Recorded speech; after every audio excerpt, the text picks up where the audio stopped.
Now obviously, if you're just starting out, you might not want to use a 12 cavity mould, but we do carry 4 cavity moulds. They come across, I'm just trying to show you here, they come out, they undo for easy cleaning.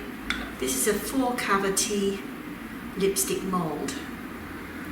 Now the beauty of these molds is they are of professional quality. They come up very smooth and the workmanship is excellent. Even if you buy a mold and you find you don't want to make lipsticks later on, it's easy to resell. So you don't lose any money on it. Now with these molds, what I do is to keep them, I never wash them. This is my original mold from 2008, I think it is now.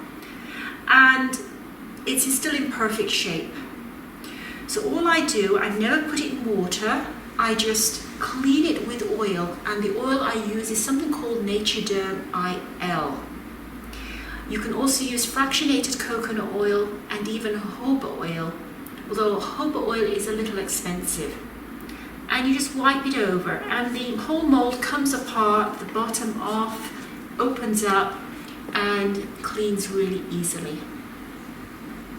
Then I just make sure it's well oiled, put it in a plastic bag, and it's ready for the next lip making session.